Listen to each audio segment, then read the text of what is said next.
A very good evening to you. I'm Lisa Lord, and in our headlines, new tariffs for the renewable energy sector. More questions raised about the benefits of the medicinal cannabis industry to Barbados. Young people have their say on the education system. And in sports, the Tridents lose ground on their CPL playoffs push as they go down again to the Talibans. Broadcasting from our studios in the Pine St. Michael, this is CBC Newsnight, starting now.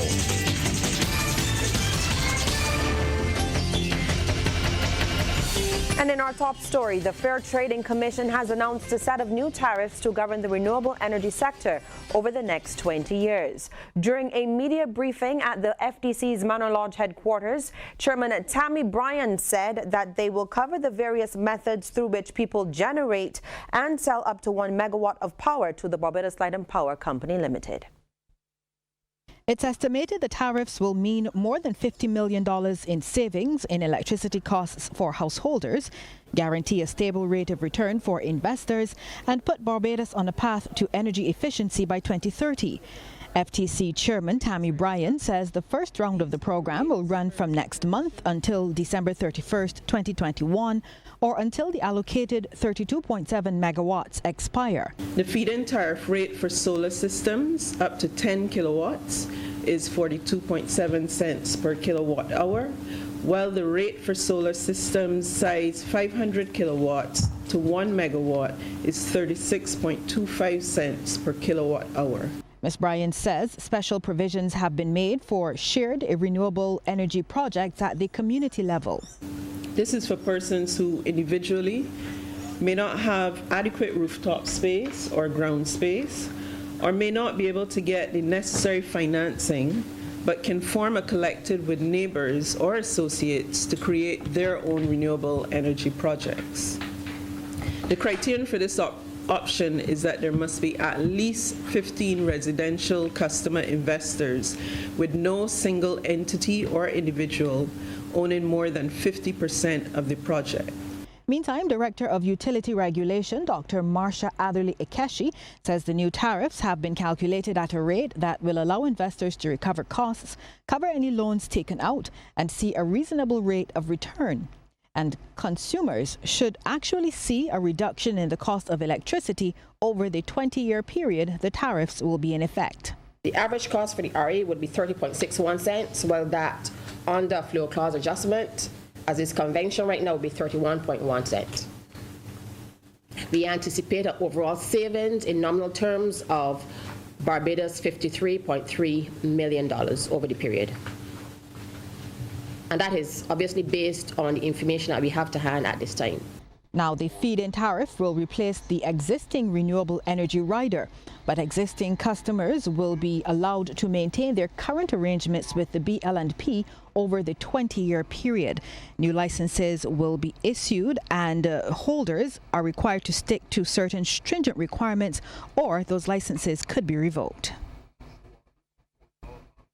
Our Lisa Broom reporting there, and she joins us live now with another angle of this developing story. Lisa, I understand that you spoke with the Renewable Energy Association for their reaction to these new developments. What did you find out? Well, thanks, Lisa. I actually spoke with Aidan Rogers, who's the Vice President of BREA. He says they're satisfied with the tariffs as the provisions provide greater certainty to the market. The tariffs so far really represent a slight uplift on the existing rates that were in train already.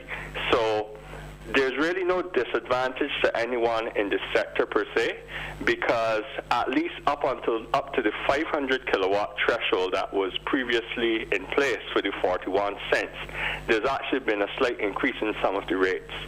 What we've seen in addition, which is significant now, is an expansion of the investment parameters from 500 kilowatts now up to 1 megawatt. So Mr. Rogers says BREA expects a significant increase in the number of people generating power from renewable energy sources. They're also pleased that the non-traditional methods of generating power have been included. And I also contacted the Barbados Light and Power for a comment. And in a release issued a short time ago, they acknowledged the decision They confirmed their participation in the process, and they said they themselves are in the process of renewing the decision. So we'll continue to follow that and bring you that angle as it comes to hand. Lisa? Thank you so much, Lisa. Well, it will soon be easier for Barbadians in the diaspora to provide financial support to help fund key sectors like health. That's according to Minister of Health and Wellness Lieutenant Colonel Jeffrey Bostic during a town hall meeting in Brooklyn.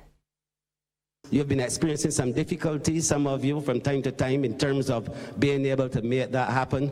But I give you the assurance that together with the Ministry of Finance that we are working on a system that would allow us to produce something, some documentation for you to guide persons who want to make donations so that we then would be able to facilitate and expedite the process of making those contributions back to the country. Minister Bostic also provided an update on the progress of the 24-hour polyclinic system, which was rolled out in July. That 24-hour service has been able to see to date around 900 patients per week. And we are talking about patients that normally would have been visiting the Queen Elizabeth Hospital and waiting for very long periods of time. And we've been able to see 900 persons a week at an average waiting time from door to doctor of about 2.5 hours. And that in Barbados is a significant achievement. And Barbados will be establishing 2 new missions in Africa. That's according to Minister of Foreign Affairs and Foreign Trade, Senator Dr. Jerome Walcott.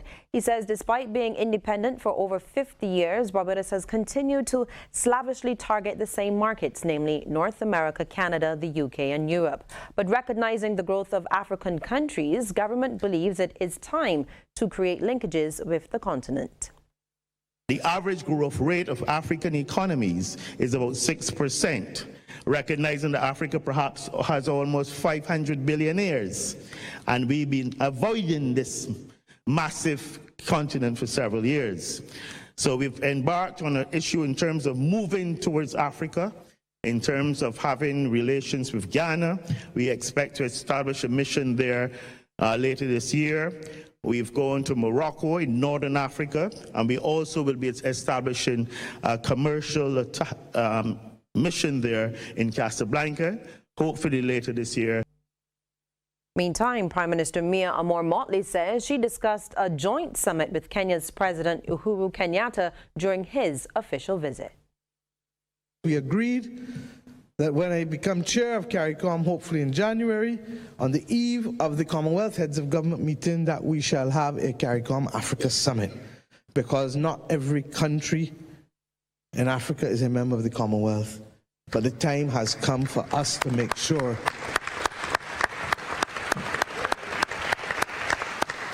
that the bridges and the dollars and the science and the conversation and everything doesn't only go north, but it can go east and come back west to us. An appeal has been made for government to tell Barbadians exactly how the country will benefit from the medicinal cannabis industry. It's coming from spokesperson of the People's Party for Democracy and Development, Paul Gibson. He made the call during a presentation to the Joint Select Committee on Medicinal Cannabis Industry Bill at the Lloyd Erskine Sandiford Center today. How many jobs do we anticipate will be created, and what categories of jobs? Would there be a movement away from the traditional farming, labor supplies, where people grow yams and potatoes and so on? Because these are all things to be considered in crafting a bill. We have to take it to its longest, furthest logical end. And how much will the medical cannabis industry contribute to the GDP of Barbados? No one has told us what contribution this will make to the GDP of Barbados. How do we as a country retain foreign exchange earnings for this industry? And these are questions that a lot of Barbadians are asking. Young people in Barbados are serious about their education but want to see changes made to how they're being taught. This is the consensus coming out of a recording of the program Youth Speaks, which looks at confronting the social issues impacting education for an economically sustainable region. The question of whether the common entrance examination still serves its purpose again came up for discussion during the latest recording of Youth Speaks.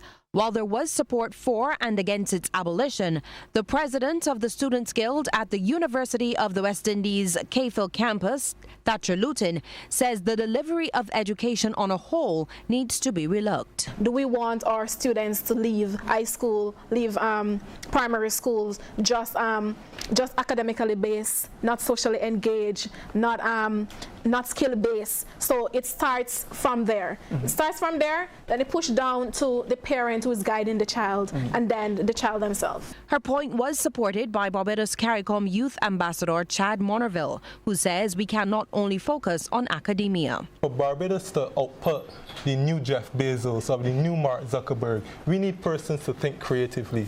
Because had Mark Zuckerberg or Jeff Bezos didn't think creatively, we wouldn't have Amazon today, we wouldn't have Facebook today, and we wouldn't be having this conversation with respect to social media and technology informing new economies. And as I said, the knowledge-based economy is that system of consumption and production of data and intellectual capital.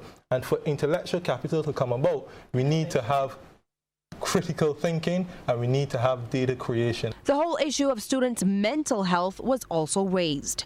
President of the Queen's College Debating Society, Khalil Kadwala, says it needs to be given greater attention. He's suggesting guidance counselors get more assistance from psychologists and social workers. We have 1,100 students approximately, then we have one guidance counselor. So those are 1,100 students who experience a variety of challenges that we expect, and the guidance counselor, try as she may, she is only one human being facing a tide of 1,100 diverse issues in relation to issues of mental health, and that is something that we need to look at. Youth Speak is a program by young people for young people, and this program is set to air right here on CBC TV 8 this Thursday at 9:03 p.m. In the Bahamas, Prime Minister Dr. Hubert Minnis is defending his administration's decision to create a new ministry to deal with the devastation brought by the passage of Hurricane Dorian in Abaco and Grand Bahama. Now, critics say the move will only increase the amount of red tape in the hurricane relief efforts. We hear more in this Eyewitness News report. Less than 24 hours after the announcement was made, the opposition Progressive Liberal Party questioned why the Minnis administration sought to add another layer of bureaucracy to what appears to be an already strained process. Well, the Prime Minister says it's a move that many will soon respect as forward-thinking. No, this is not a layer of bureaucracy. In fact, this accelerates the process. That's the reason you have an authority. The authority is so that professional individuals who would know how to manage and make decisions, and the best decisions that are applicable for what's happening today, they would be able to contract and make those decisions very quickly. Notwithstanding his explanation, there were critics who still questioned the relevancy of the National Emergency Management Agency, who the body would now report to, and if the new ministry headed by Lewis would make NEMA now obsolete. We're restructuring NEMA so they become even better than before. You learn a lot. We have learned a lot from this disaster. We've learned a lot from the international agencies that were here.